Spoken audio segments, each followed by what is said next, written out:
siempre se menciona el hecho de que es necesario invertir más fondos de investigación científica dentro de la Universidad de Panamá, y por supuesto eso es algo que es necesario, pero en la Universidad de Panamá hay miembros del Sistema Nacional de Investigación de la CENACIT, personas que están haciendo investigación muy importante para el país y que hoy día contribuyen a través de productos como por ejemplo publicaciones científicas, patentes, desarrollo tecnológico, en fin. La Universidad de Panamá, siendo la institución más antigua del país en términos de docencia superior, cumple ese rol importante en investigación científica también. Somos el único programa de la Universidad de Panamá que cuenta con la acreditación regional, y esto es por parte de la Agencia Centroamericana de Acreditación y Posgrado, ACAP. ¿Cómo estás, Sofía? Bien, Guillermo, qué gusto saludarte esta mañana. Sofía Carlomakis. Es un programa que involucra técnicas no, dilo bien. convencionales de investigación. Yo lo digo así a propósito. Yo sé. Toda una vida molestándome con eso. Gracias. De Cosmas, para que nos entendamos mejor. ¿Cómo has estado? Bien, bien. Contenta de que nos hayas invitado acá hoy. Pronto te voy a visitar. Ok. Pero ahora te voy a enseñar los equipos que vamos a usar para ir a visitar. Maravilloso. Allá te Sofía es periodista y pues hemos trabajado juntos en cosas y está aquí porque nos ha traído a alguien. Yo le decía a Sofía, oye Sofía, tú sabes que la cosa más interesante que yo he escuchado el otro día fue un programa sobre mosquitos.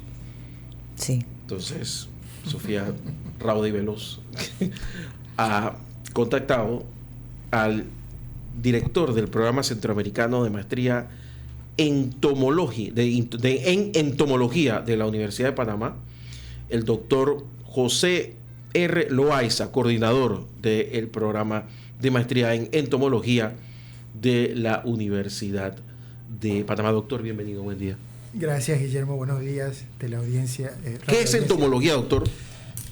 Entomología es la ciencia de la biología, la rama de la biología que estudia los insectos. Los insectos son organismos muy importantes desde el punto de vista económico, de salud pública, porque algunos son perjudiciales, otros son benéficos, y son muy diversos, es decir, juegan un papel importante en los ecosistemas naturales. Doctor, bueno, usted no es cualquier doctor, tiene un currículum bastante envidiable, incluso para quien no ha estudiado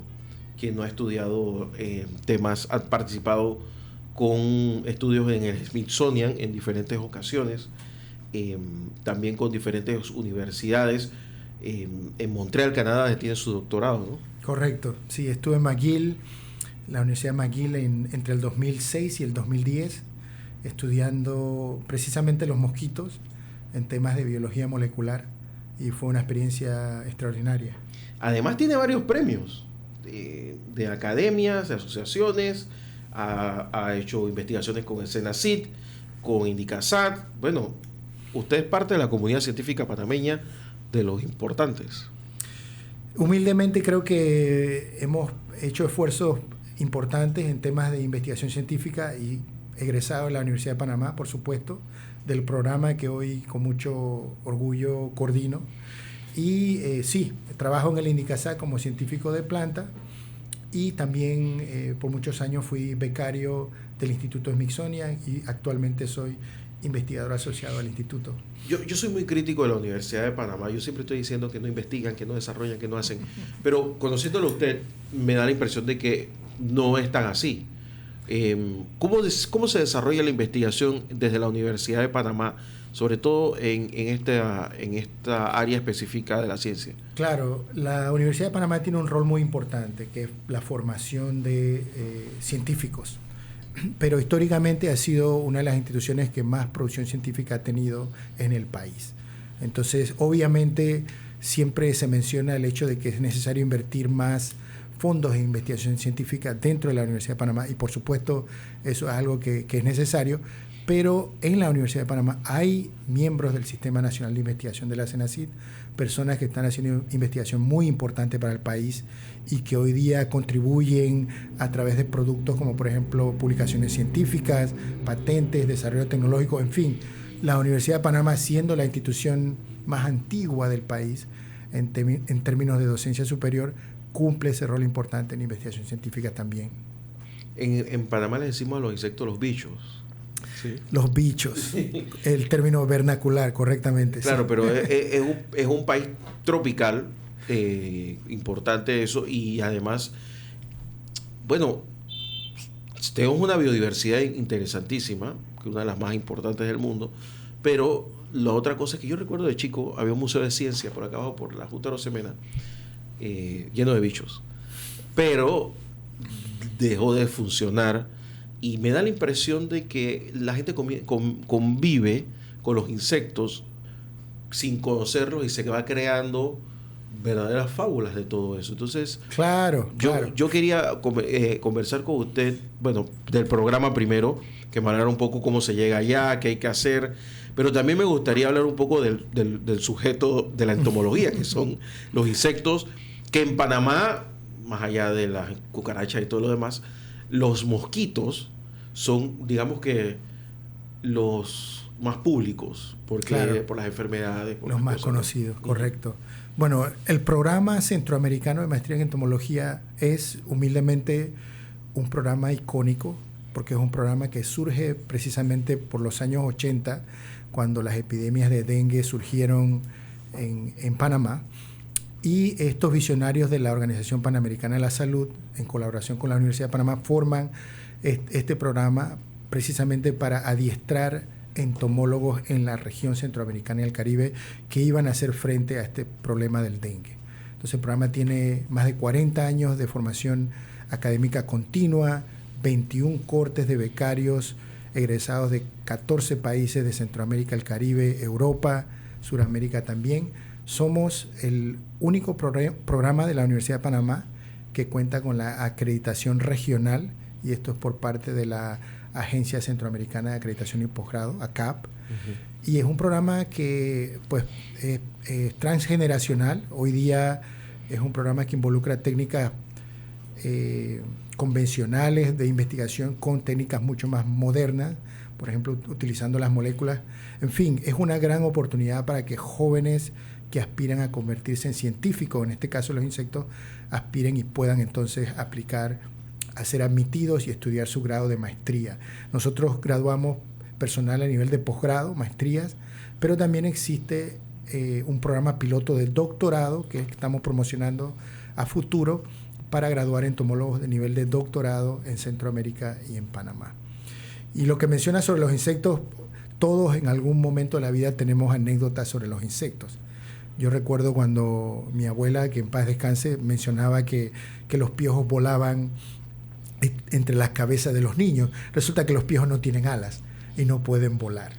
O, por ejemplo, las personas que piensan que el gusano es algo distinto a la mariposa, siendo el mismo insecto que a través de una metamorfosis cambia del gusano y se convierte en una mariposa. En fin, tendemos a pensar más en las cucarachas que están en las casas, las moscas, que estos insectos que tienen algún tipo de asociación con nosotros en nuestras casas, pero que pues no son de nuestro agrado.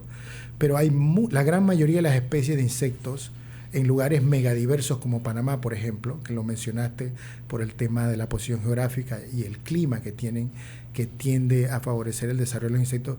Panamá tiene un sinnúmero de especies que han sido descritas, pero la gran mayoría no se conoce en absoluto. Entonces los insectos son relevantes en el tema de salud pública, las enfermedades como malaria, dengue, chikungunya, zika, enfermedad de Chagas, leishmaniasis, en fin, un gran sinnúmero de insectos son perjudiciales, otros son benéficos, las abejas que producen la miel, por ejemplo, muchas avispas y abejas son polinizadores de plantas, y si la polinización no tenemos frutos, no tenemos cultivos, en fin, son importantísimos. Hay insectos que incluso han captado nuestra imaginación. No sé si está familiarizado con esta película de El hombre hormiga, por ejemplo. En fin, son parte de nuestro día a día y son importantes. Plagas de cultivos cuarentenarias, por ejemplo, el gusano barrenador del ganado, por ejemplo, hoy una plaga que azota nuestra industria pecuaria a nivel nacional y regional. En fin, los insectos son parte de nuestra vida y tenemos muy poco conocimiento sobre ¿Son ellos. necesarios los insectos? Son necesarios, totalmente. Ellos forman parte de las cadenas tróficas de otros animales, son alimentos de muchos animales que son importantes, los animales vertebrados, por ejemplo, y como modelos son tal vez los grupos de animales más exitosos. Nosotros podemos aprender mucho de los insectos, cómo evolucionaron, cómo se adaptaron a nuevos regímenes climáticos, cómo ocuparon distintos nichos, qué estrategias utilizan para ser exitosos desde el punto de vista evolutivo y ecológico. Yo vivo cerca del Parque Omar y cada cierto tiempo, creo que cada 2 semanas, 3 semanas, cada mes, uno puede ver la nube tóxica porque hacen disque fumigación. No sé a qué están buscando matar, pero seguro todo lo están matando. Y yo no conozco un biólogo que no me diga eso es un desastre, hacer eso.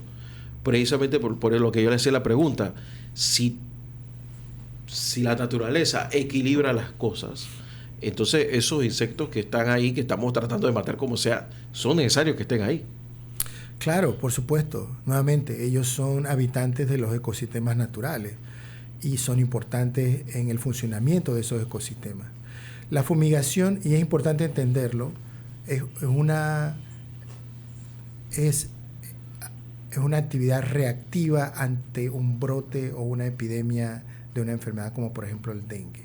Se fumiga cuando el número de casos es elevado, cuando hay personas que han muerto de dengue, y lo que se quiere es eliminar los mosquitos que están infectados con dengue para que no exista más transmisión. Pero esto debe ser solamente utilizado en ocasiones de epidemia. Qué bueno que lo dice. Hay un mosquito infectado con dengue. Claro. No nace un mosquito con dengue. No.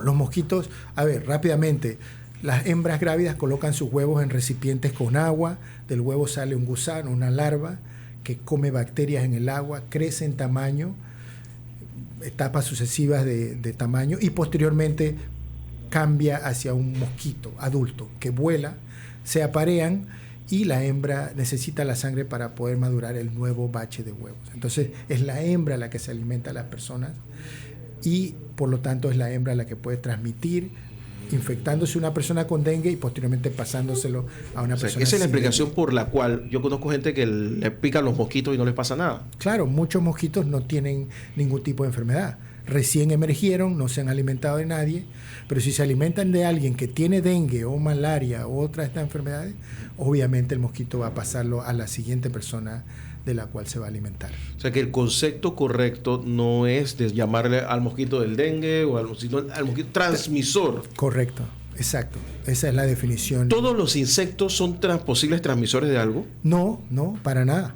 No. Los insectos hematófagos, los que utilizan la sangre de los animales vertebrados, por ejemplo, la sangre es un líquido muy rico en proteínas, del punto de vista energético muy valioso.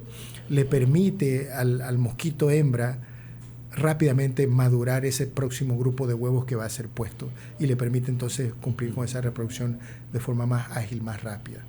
Entonces, al alimentarse de sangre, obviamente lo que esté en la sangre de las personas de la cual se alimentó, un patógeno, en este caso causante de la malaria, o un virus causante del dengue, puede entonces ser transmitido durante su próximo episodio de alimentación a una persona que esté sana.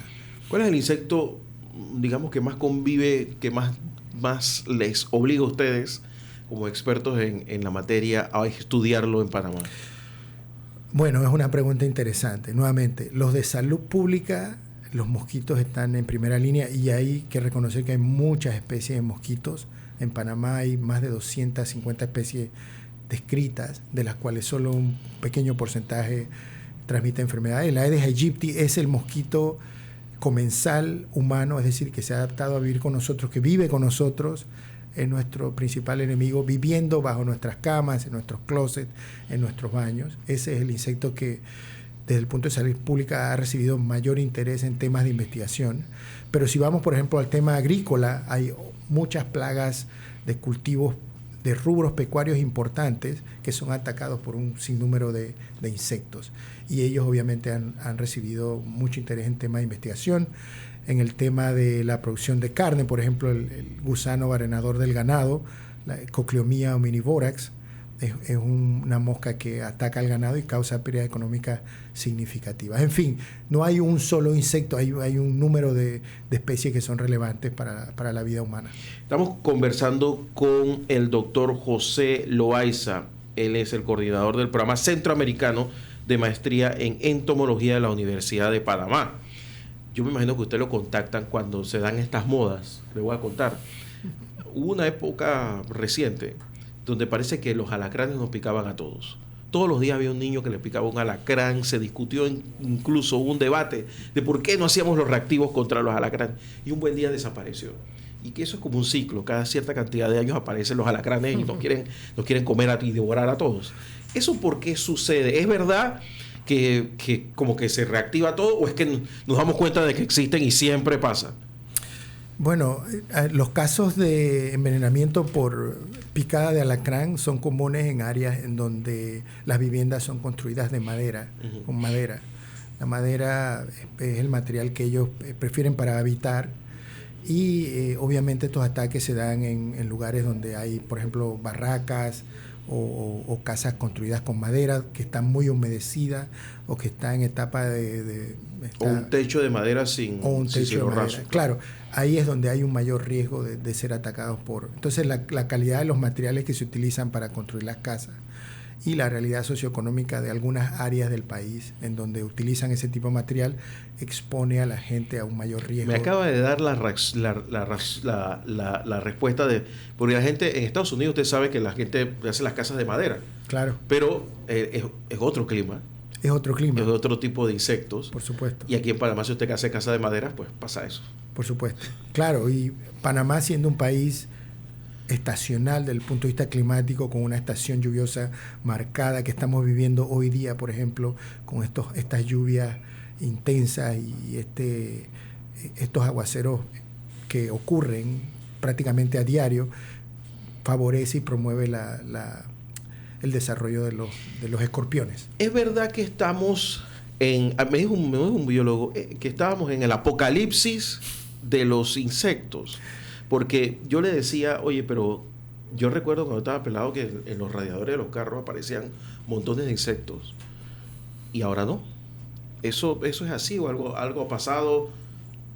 ¿Qué cambio? Claro, es un término un poco extremista, el apocalipsis de los insectos. Lo cierto es que sí, las actividades humanas, la deforestación, la urbanización, los proyectos de mineros, por ejemplo, alteran el ecosistema a tal punto que muchas especies, por ejemplo en lugares como Panamá, en donde hay un endemismo alto, especies que solamente ocurren en nuestro país, desaparecen, se extinguen por completo. Entonces, supongo que se refiere a eso. De hecho, el antropoceno como tal, la época en donde la especie humana se levanta como la especie dominante, que tiene más influencia en los ecosistemas naturales, se cree que es una época catastrófica para otras especies de animales que probablemente van a perder su hábitat natural por actividades humanas y van a desaparecer. Sofía, ¿ibas a decir algo? Sí, lo que pasa es que recordando un poquito lo que había hablado el doctor de modelos exitosos de los mosquitos particularmente y algunos otros insectos en su evolución, el doctor ha mencionado antes que existen ¿desde qué época? Los mosquitos, sí. Pues más de 100 millones de años de evolución. Los mosquitos estaban con los dinosaurios cuando... ¿Había mosquitos gigantescos? Habían insectos gigantes. Insectos en general. En general. Habían libélulas, sí. Pero mi pregunta iba, perdón, doctor, Ajá. para aunar a lo que usted decía, precisamente en esos modelos exitosos de evolución y cómo continúan evolucionando. El doctor tiene algunos estudios que muestran cómo, tú mencionabas antes, cómo algunos insectos parecen haberse desaparecido y de repente, quizá no es que se han desaparecido, sino que han encontrado nuevas vías para comunicarse o para transportarse. En ese caso, el tema del mosquito, doctor, creo que usted tiene un estudio que podría resaltar. Por supuesto, muchas gracias, Sofía. Sí, el tema de los insecticidas. Los insecticidas tienen un tóxico letal cuya función es aniquilar los mosquitos. Los mosquitos, en el caso de Aedes aegypti, por ejemplo, que para mí es uno de los insectos más fascinantes, tiene esta capacidad de ser resiliente a los insecticidas. Si se utilizan muchos insecticidas y la presión selectiva es muy elevada, pueden haber cambios de estructura en el material genético del mosquito que le confiere resistir esos insecticidas. Entonces, esa resistencia es importante porque uno de los grandes problemas por el cual no hemos podido de manera sostenible controlar enfermedades como el dengue, porque cada vez que usamos un grupo de insecticidas distinto y lo usamos masivamente e intensivamente, los mosquitos empiezan a generar estos cambios y se hacen resistentes a esos insecticidas, es decir, que no los mata. Entonces, esto es importante entenderlo. Nosotros hemos hecho trabajos a nivel nacional en donde para el caso de los mosquitos Aedes, específicamente Aedes aegypti y Aedes albopictus, que son dos especies importantes transmisoras de dengue, nos hemos percatado de que estos mosquitos se trasiegan, se transportan a nivel nacional utilizando el comercio de las llantas usadas. Colocan sus huevecillos en las llantas secas, esos huevecillos resisten la ausencia de agua por meses y cuando la llanta se mueve de un lugar a otro, el mosquito agarra ese leaf. Ahí se va. Exacto, se va ahí y con ese trasiego se van las mutaciones esas que confieren resistencia a los insecticidas. Es decir, que el mosquito puede llegar a un nuevo lugar en donde ni siquiera se han usado insecticidas y ya tiene la mutación para poder ser resiliente al insecticida en caso tal de que se utilice. Cuando ya llega la gente con el insecticida, por gusto, no hay nada que hacer. Ya el mosquito es capaz de y ahí es donde se dan los grandes brotes, entonces. Claro, es una combinación de factores. El dengue es una enfermedad muy compleja y tenemos muchos años tratando de buscar una vacuna, tratando de buscar métodos más sostenibles, pero ha sido difícil porque el mosquito se adapta a estas condiciones de crecimiento urbano fuera de control, en donde hay un hacinamiento y todo eso favorece al mosquito. Por lo que usted acaba de decir, porque es un insecto de miles de años, claro, que se adapta rápidamente, porque si no se hubiera desaparecido hace mucho tiempo. Claro, y una forma de verlo que muchas personas, por ejemplo, no comprenden esto, es que el mosquito es un mosquito antrópico, es decir, que se ha adaptado a vivir en nuestras casas. Son moscas frágiles, el sol, la radiación solar las mata en pocos minutos, se refugian dentro de nuestras casas, tienen nuestra casa como techo, colocan sus huevos en agua que nosotros utilizamos, compartimos esa necesidad de usar el agua y utilizan nuestra sangre para reproducirse, es decir, son nuestros comensales. Espérese, ahora entiendo una cosa. Porque yo, por ejemplo, llego a un lugar y abro la puerta y veo un mosquito entrando. Exacto. Yo no entendía por qué. Es que casi hay un caso de mosquitos saliendo, ahora voy a hablarle de eso. Pero los mosquitos entran, sobre todo los que son sospechosos detrás de estas cosas, entran. Y yo siempre preguntaba, ¿pero por qué entra? ¿Y qué le iba a sacarlo? ¿Es verdad que los mosquitos se apoderan del hábitat? O sea, no hay forma de sacarlos porque dice, aquí es que me quedo yo y se acabó. Claro, por supuesto. Les gustan las áreas sombrías y húmedas dentro de las casas. Entonces prefieren estar bajo la cama o en el baño o en el closet donde hay cortinas de color oscuro, negro, rojo, azul, por ejemplo, donde está la ropa. Ellos están ahí escondidos, esperando la oportunidad para colocar sus huevos donde haya agua disponible o alimentarse a las personas que están ahí. Y las últimas investigaciones que hemos hecho arrojan un dato muy, muy importante. La hembra de Aedes aegypti, por ejemplo, puede vivir hasta 3 meses dentro de una vivienda. Y es por eso que la fumigación es importante. 3 meses. 3 meses dentro de una vivienda. Y durante esos 3 meses se puede alimentar hasta 9 veces. Es decir, que si una hembra de Aedes aegypti está infectada con dengue y persiste en la vivienda, ella puede seguir transmitiendo a las personas que viven ahí o en las casas aledañas. Sí, cuando hay una persona con Aedes aegypti en una casa, hay que entrar y prácticamente sacarlo todo. Es por eso que el Ministerio de Salud intenta fumigar en los lugares donde hay muchos casos de dengue, porque hay muchos mosquitos infectados con dengue y la transmisión va a persistir. Entonces, la forma más eficaz, reactiva de disminuir la probabilidad de que continúe ese brote y se transforme en una epidemia es fumigando y matando a las hembras que están infectadas. Doctor, hago la pregunta. ¿Es suficiente entonces con simplemente tratar de mantener la casa aireada y, digamos, tomar esos recipientes de agua donde están las matitas que tanto nos gustan, los jardines, y simplemente vaciarlos y asegurarnos que no se empose el agua? ¿O puede que a pesar de eso continúe el mosquito desarrollándose? Claro, esa es una pregunta muy interesante. Yo creo que la población tiene que unir esfuerzos en la prevención. Y la prevención parte en el tema del mosquito de hacer las viviendas inhóspitas para que los mosquitos estén dentro de las viviendas. Se habla de botar el agua en los recipientes, pero los huevecillos, cuando uno bota el agua, están pegados al recipiente. Entonces los recipientes tienen que colocarse bajo el sol o lavarse con agua caliente para eliminar los huevecillos. porque si nuevamente el recipiente se llena de agua, las larvas van a salir. La casa tiene que estar ventilada, hay que abrir las ventanas, el sol tiene que entrar. Los mosquitos les encantan las casas que tengan las cortinas completamente cerradas, que estén oscuras, ese es el hábitat perfecto para ellos. Tenemos que abrir las ventanas, abrir las cortinas para que el sol penetre, caliente un poco la casa y así los mosquitos salgan. Obviamente hay que estar pendiente de que haya mosquitos debajo de la cama, en todos estos lugares. Los jardines también son un problema. En el interior del país, por ejemplo, nos hemos dado cuenta que las personas tienen jardines frondosos y los mosquitos están en los jardines reposando durante el día, están ahí con la humedad y la temperatura apropiada. Es decir, tenemos que manejar la basura, permitir de que la basura no se acumule, porque en época lluviosa se llena de agua y sirve de criaderos. Aquellos tanques o recipientes que necesitamos reutilizar, lavarlos periódicamente una vez por semana con agua caliente o colocarlos directamente bajo el sol.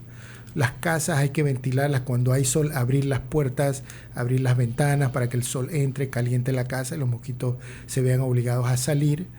Y el tema de los jardines también, tratar de espaciar un poco las plantas de forma tal de que no se cree esa condición de sombra para que los mosquitos Claro, reposen. la acumulación de plantas lo que crea es la sombra que necesita el mosquito para convivir. Yo quería, perdón doctor, yo quería regresar un momentito al tema del programa de entomología, porque tiene mucho que ver una cosa con la otra.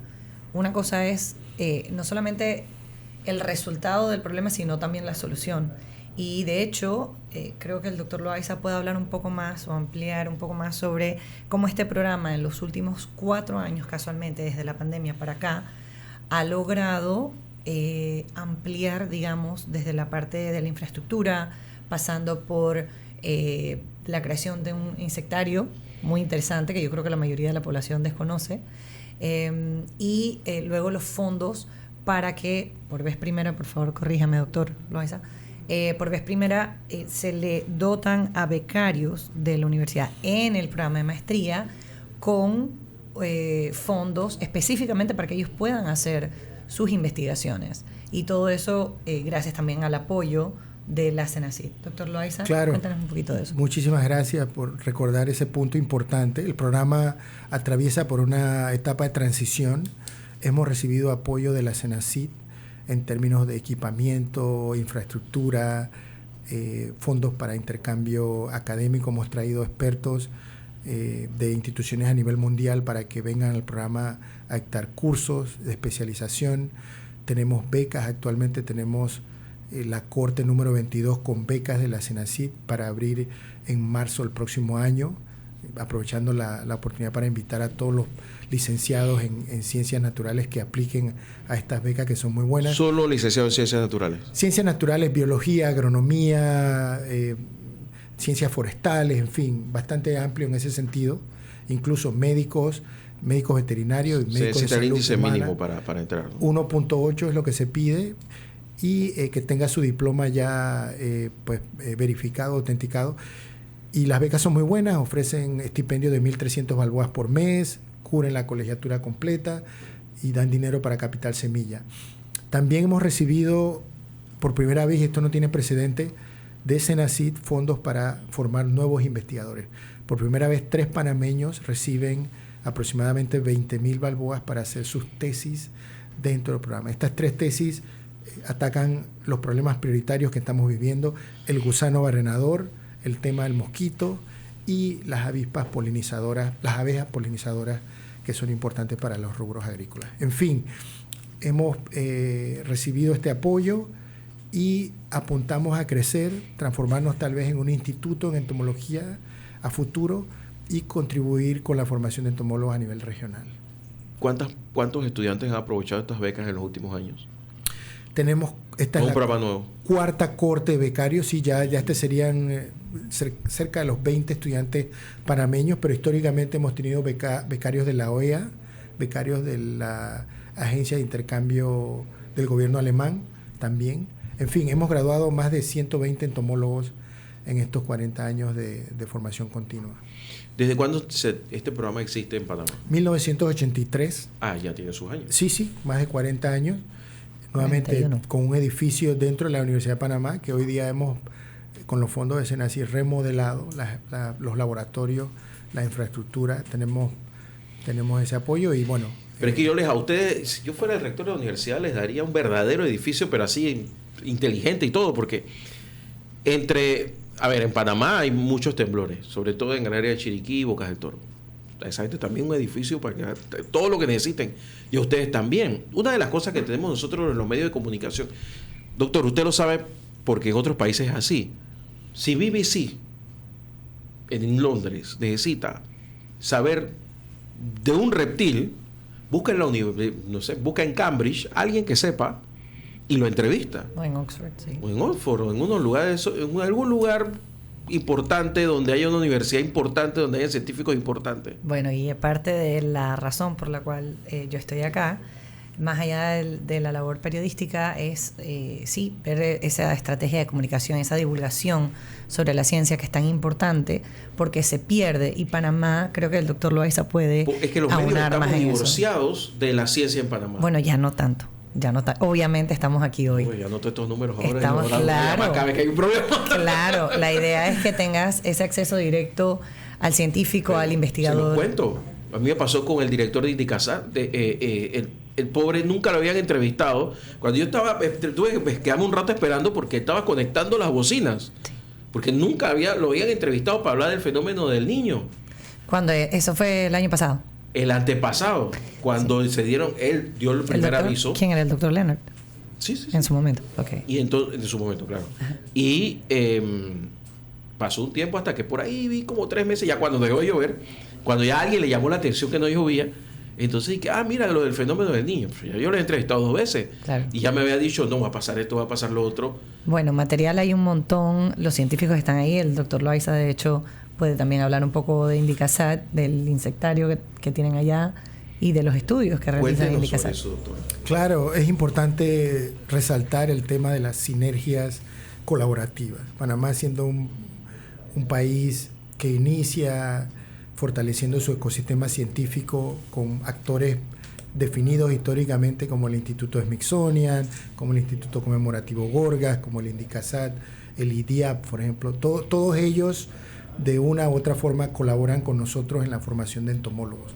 Existen acuerdos firmados con algunas de estas instituciones en donde los estudiantes pueden utilizar sus instalaciones, que muchas son de punta, son de alto nivel, y complementar sus esfuerzos en investigación científica. En ese sentido, estamos todos colaborando para que Panamá fortalezca este sistema de investigación. El Sistema Nacional de Investigación de la SENACI, no sé si está familiarizado, es un grupo de científicos a nivel nacional que dedican un gran número de horas para la investigación científica y que son ese grupo de personas que forma las nuevas generaciones de científicos. En fin, creo que Panamá tiene un futuro promisorio en el tema de la ciencia. Nosotros en el programa tenemos egresados de Cambridge, de Oxford, de la Universidad de Georgia, por ejemplo. Hoy día son profesores, doctores que han venido, te puedo mencionar algunos, Dumas Galvez, que estudió en Suiza, en Holanda, Julio Castillo, que estudió en la Universidad de Georgia, Armando Castillo, que estudió en Cambridge. Todos ellos son profesores de programa. Enrique Medianero, que estudió en Madrid también, en la Complutense. Todos ellos son profesores de programa y atacan problemas específicos de insectos que pueden, por supuesto, contribuir y complementar el conocimiento que la radioaudiencia tiene sobre estos temas. Una vez yo en Barro Colorado estaba escuchando a algunos de los científicos y hablaban con un cariño y una cosa de su tema, y me quedo pensando que en Panamá lo que pasa es que, hay que decirlo, los medios le damos mucho énfasis a cosas que no lo merecen. No se le da la prominencia. Mira el calibre de los científicos que tenemos, de dónde vienen preparados y lo que están haciendo. Te das cuenta que tienes el Gorgas, que tienes Indicasat, la propia Universidad de Panamá con sus limitaciones, y tienes el propio Smithsonian, que lo tienes aquí. Tú te puedes ir a Washington y te paras afuera del edificio, es muy bonito, pero donde está la acción es acá. Correcto. Y tienes toda la biodiversidad. Quizás lo que nos hace falta es convertirlo un poco sexy, ¿no? Y los medios de comunicación deberíamos comprometernos más a buscar a los verdaderos científicos, porque entonces lo fácil es llamar al Ministerio de Salud, que nos pasen al primero que pasa por ahí. Tal cual. Que muchas veces no es un científico, sino un vocero. Correcto. Que le pasó, el verdadero científico le pasó un paper y no lo leyó bien. Y entonces cuando se hace la divulgación es mala. Qué importante es eso que acabas de decir sobre el paper. El paper que es el documento, y ahí, doctor, no sé si usted quiere unir también, agregar algo a eso, pero el hecho de que, por ejemplo, todos los científicos de Indicasat y de muchos de estos centros de investigación, para ellos poder mantener ese prestigio y poder mantener todas las investigaciones andando y poder recibir los fondos, necesitan publicar en publicaciones internacionales, journals, por pares. Fundamental. No sé si quiere hablar un poco de eso, doctor. Definitivamente, yo creo que ustedes dieron en el clavo. Esto es uno de los retos que tiene la ciencia en Panamá. No solamente cimentar un ecosistema científico que pueda competir a nivel internacional, porque es difícil sostener una producción científica compitiendo con universidades de primer mundo, institutos de primer mundo. Yo creo que en eso hemos avanzado mucho, pero es importante también trabajar en transformar esa información en una política pública, por ejemplo, que sea de beneficio directo para la comunidad. Y importante el tema de la divulgación de los hallazgos científicos de forma tal de que esa información permee y que el individuo común pueda utilizarla para mejorar su calidad de vida ante un fenómeno como esto que estamos hablando. No, yo lo felicito porque mi primera carrera, soy ingeniero, y yo siempre digo, soy miembro de la IEEE, y yo siempre digo a la gente de la IEEE, bueno, me había desvinculado un tiempo largo, que el problema es que necesitamos técnicos divulgadores, porque haces muchas cosas pero nadie se entera. Yo hice un proyecto que por andar en esas de no voy a divulgar nada, todos los días me arrepiento de no haberlo publicado, y era un proyecto de clase mundial, que ahora que terminamos en el micrófono se lo cuento, y nunca lo publiqué. Y yo he visto cosas muy pequeñas, publicadísimas, como si fuera la gran cosa. O sea que los panameños tenemos ese problema. La comunidad científica tiende a no divulgar, y son cosas importantes que se utilizan en otros países incluso. Estamos conversando con el doctor José Loaiza. Él es coordinador del programa Centroamericano de Maestría en Entomología de la Universidad de Panamá. Antes de volver al programa, en el verano, esto es una consulta personal, Sofía, permiso. Adelante. En el verano, yo vivo cerca del Matanillo. Matanillo atraviesa por la parte de la ciudad. No cerca, pero lo suficientemente cerca como para que los mosquitos lleguen. Y yo me he dado cuenta que cuando llega el verano, aparecen unos mosquitos grandes, que uno está durmiendo y esos mosquitos que hacen un ruido grande y pican duro. Pero no hacen nada, me dicen. Alguien me dice, no, esos mosquitos se soltó para que se comieran otros mosquitos, y al final eso se le salió de la mano a alguien. ¿Eso es cierto? Bueno, el tema de los mosquitos, nuevamente, hay muchas especies. Tratando de entender un poco el escenario que me estás pintando, pueden ser estos mosquitos que viven cerca de áreas de manglar, áreas pegadas a la costa. Solo aparece en el verano. Apenas que caen 2 gotas de agua, desaparece ese mosquito. Hasta el próximo verano, que ya sé que vuelve. Sí, hay algunas especies de mosquitos que se crían en huecos de árboles. Hay árboles que tienen estas oquedades. Incluso uno lo ve que camina. Y que se llenan de agua y que ellos colocan sus huevos ahí. Hay muchos géneros.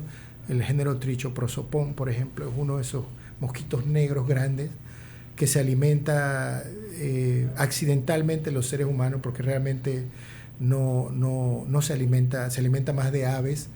También hay mosquitos del género Deinoceretes que colocan sus huevos en donde están los huecos de cangrejos. No sé si en el río Matanillo hay cangrejos en el lodo. No sé. Ellos colocan sus huevos ahí, la larva se alimenta de la excreta del cangrejo. Es toda una simbiosis. Pero sí, esos mosquitos, cuando llueve muy fuerte, no se crían en bajo número. Y probablemente por eso no los ves. Por eso, y la otra cosa que me llama la atención de ese mosquito, que usted ha dicho varias veces que el mosquito le gusta la oscuridad. Este mosquito busca lo contrario. Busca el lugar donde hay más luz. ¿Ese fenómeno por qué pasa? Bueno, acabas de hacer una pregunta más de biólogo que de periodista. Hay especies de mosquitos que son activas durante el día. Cuando tú ves un mosquito de color azul, verde, tonalidades color azul, mimetiza con el cielo, con la vegetación, ese mosquito es activo durante el día. Cuando ves un mosquito de color oscuro, ese mosquito probablemente está mimetizado para actuar durante la noche. Entonces, o sea, no hay el mosquito no tiene un patrón único, depende de la especie, así actúa.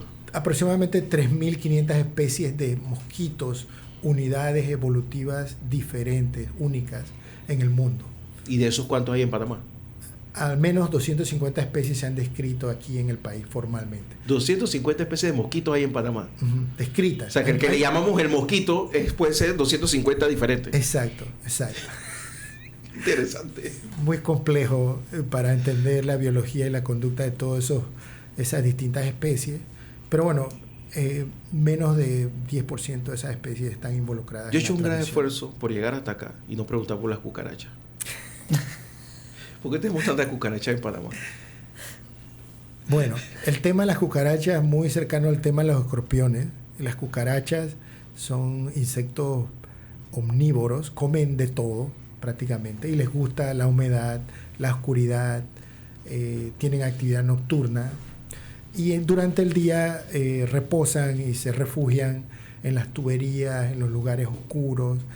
Y bueno, las cucarachas son vectores mecánicos de bacterias y hongos.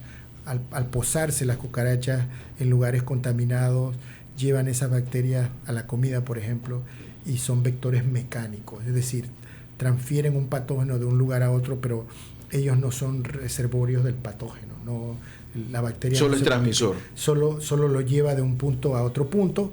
Y obviamente las cucarachas tienen tamaños poblacionales enormes, pueden haber infestaciones, miles, millones de cucarachas y bueno, es un poco difícil para las personas convivir con estos insectos. Por el otro lado de la moneda ya se están comiendo cucarachas, por ejemplo, en algunas culturas asiáticas ya las cucarachas son proteína que utilizan los seres humanos para alimentarse, alimentar animales de granja y alimentarse también. En fin, yo creo que la percepción del ser humano de los insectos ha cambiado de insectos que son dañinos, incluso ahora con el tema de seguridad alimentaria, a ver algunos insectos como potencial fuente de alimento para claro, porque mientras ya casi los 50 minutos que tenemos hablando, en ningún momento me ha dicho que hay un insecto que nace peligroso. Realmente... Salvo el escorpión, claro, y esas claro, cosas así. Sí, bueno, el escorpión específicamente no es un insecto, es un artrópodo relacionado con los insectos. Y bueno, es un tema de semántica que no es necesario tocarlo acá, pero sí, las avispas, las abejas, los escorpiones tienen estos venenos que utilizan para defenderse de depredadores. Cuando ellos lo utilizan con un ser humano, es probablemente porque el ser humano está invadiendo su territorio, su área. Es de defensa, un mecanismo de defensa. Exacto, no es que ellos necesariamente tienen que hacerlo para... O sea, la invasión de los insectos es solo una película. Yo creo que hay que verlo de la otra forma, los seres humanos invadiendo el planeta de los insectos. Claro, porque yo conversé una vez con la directora, que usted seguro que la conoce, la directora de sitios inundables de la Universidad Tecnológica de Panamá. Y ella tiene mapas. Yo se lo he dicho al presidente de la República, el actual.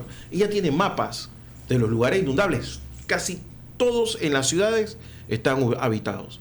¿Por qué la gente se va ahí? Es porque, claro, como es inundable, el valor catastral es mínimo, así que yo invado y me quedo ahí. Y después de eso se pasa de una invasión a una casa de verdad, y después a un montón de casas, y después, cuando se inunda, entonces las autoridades tienen que ir a solucionar el problema que no tiene solución. Qué pena, Guille, pero yo creo que el doctor en eso, no sé si me equivoco, doctor Loaiza, pero creo que estaba siendo mucho más amplio en su visión. Es decir, nosotros como especie humana invadiendo sí. el espacio que propiamente le corresponde. Es por ahí que voy. O sea, nosotros hemos sido tan predadores que hemos invadido incluso hasta los lugares habitables que son de otras especies.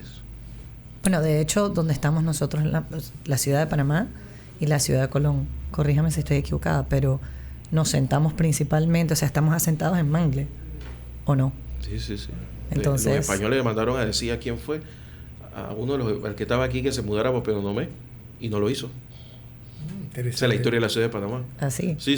Bueno, nosotros hemos estado en Peronomé. Por eso que Peronomé está ahí en el medio. Para la ciudad de Panamá se debió haber mudado a Peronomé. Pero lo cierto es que en ambos casos estamos asentados en áreas donde obviamente van a haber insectos, porque estamos en lo que antes se le conocía como un pantano. Oigan, se me está acabando el tiempo y no quiero dejar pasar el que nos está escuchando y se entusiasmó con esta conversación. ¿Cómo accede a estos programas? Claro, aquellos estudiantes o más bien graduados, egresados de carreras científicas pueden aplicar al programa a través de la página web. Está la información sobre el procedimiento de admisión y posteriormente a la admisión, la aplicación entonces, en caso de que sea panameño, a la beca de Senacit o a la beca de los organismos internacionales que ofrecen fondos para esto, ¿no? En la página web de la Universidad de Panamá. En la página web del Programa Centroamericano de Maestría en Entomología. Tiene su propia página. Y tenemos Instagram también, que no lo recuerdo en este momento. ¿La tienes por ahí, Sofía? Sí. Ahora no la dice. Sí, la podemos compartir, pero ahí está la información. La Senacit también, si buscan las convocatorias de la Senacit, ahí está la información específicamente para la maestría en entomología de la Universidad de Panamá. Ustedes le llaman programa centroamericano, o sea que es un programa que se está ofreciendo en universidades centroamericanas también. Exacto, es nuevamente uno de los pocos programas que tiene el carácter regional, que es otorgado por el Consejo de Universidades Centroamericanas, y es uno de los pocos programas que tiene la acreditación regional, es decir, la Agencia Centroamericana de Acreditación de Posgrado nos ha acreditado por 5ª vez, estamos en un periodo de reacreditación por 6ª vez, y esto le permite al programa recibir apoyo de organismos internacionales como por ejemplo OIRSA, la OPS, el gobierno alemán, en fin, la OEA. O sea que es una maestría de nivel superior. Exacto, a nivel regional. Ya después viene el doctorado. Exacto. Bueno, no es una maestría local, claro, es una maestría acreditada regional. Regional, claro. Correcto. O sea que... Sí, podemos regresar a lo de las redes. En Instagram es entomología PTY. Entomología PTY. Entomología PTY. Escriban entomología con NM. Entomología. Entomología porque lo he visto. OGIA. Y en Facebook es Entomología Panamá. Todo y pegado. si no, busquen la maestría de los insectos y ustedes van a ver. Total, ahí va a aparecer. Sí, claro que sí. Doctor, le agradezco mucho que haya estado con nosotros. Yo, créame que yo le puedo hablar 2 horas más, pero si yo comienzo a preguntarle ahora mismo, vamos a quedar encima del próximo programa y tengo que pasarlo. Lo voy a seguir invitando, gracias Sofía. A la orden siempre. Gracias por la invitación. No, gracias por pasarme el número ahora del doctor. Que por supuesto, para eso queda el contacto. Porque le reitero, hay muy poca divulgación de estos temas. Yo, que supuestamente soy una persona bastante informada, no tenía ni idea de lo que usted me acaba de decir, de que no es o sea, no hay un mosquito que nace con la enfermedad. No. La transmite. Exacto. Y eso puede ser hasta más complicado por lo que acaba de decir, ¿no? El transporte, la cosa. Pero sí hay que saberlo. Doctor, ¿usted cree que a Guillermo le gustaría visitar el museo en el instituto? Sería bienvenido, claro, sería importante. No, hacemos un programa allá y todo, si por supuesto. Y hablamos con los demás. Ahí. Claro, con todos los participantes, Cuéntale estudiantes, un poquito del museo. Sí, bueno, el programa con todas estas mejoras de infraestructura, tenemos un museo entomológico en donde tenemos las colecciones entomológicas más importantes a nivel nacional y que sirven para cotejar la nuevas especies, por ejemplo, que encontramos. ¿Dónde está la Universidad de Panamá? Sí, en el mismo edificio, el edificio gemelo. También tenemos un insectario, que es una estructura para hacer investigación experimental, donde tenemos colonias de insectos. Este está en el campus del INDICASAT, en la Ciudad del Saber, porque yo también soy científico del INDICASAT. Y tenemos este programa de colaboración sinérgica entre la Universidad de Panamá, el programa específicamente, y el INDICASAT. Hemos conversado con el coordinador del Programa Centroamericano de Maestría en Entomología de la Universidad de Panamá, el doctor José Loaiza, que amablemente nos ha hecho el honor de estar con nosotros. Muchísimas gracias por la oportunidad. No, gracias, doctor. Esta es su casa y siempre es bienvenido. Y bueno, Sofía, tú sabes, tú no vienes porque no quieres. Me tienes que invitar más a menudo, qué horror. Sofía de Cosma es periodista, así que gracias por estar con nosotros, muy involucrada siempre con el tema científico. Yo les voy a contar una cosa, muchos de ustedes no lo escuchaban porque estábamos en la pandemia, pero gracias a Sofía nosotros pudimos mantener mucho del programa porque casi toda la semana hablamos con 2 o 3 científicos. Correcto. Y de verdad casi toda la comunidad científica ha pasado por estos micrófonos. Bueno, pero por eso gracias por recordarlo, Guille, porque durante la pandemia tuvimos la oportunidad de trabajar con el Indicasat IP.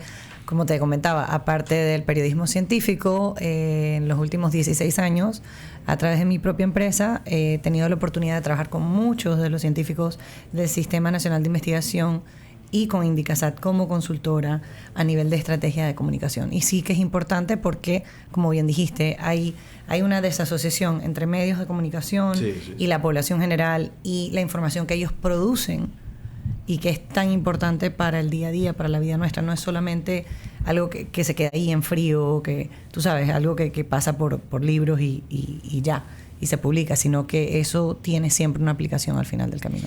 Oiga, muchísimas gracias por estar con nosotros aquí en Radio Ancon. Bueno, se acaba la mañana Ancon, don Roberto. Roberto Camaño ha estado en los controles, en la producción del programa ha estado don Diego Hurtado. Y nada, yo soy Guillermo Ruiz, pásenla bien.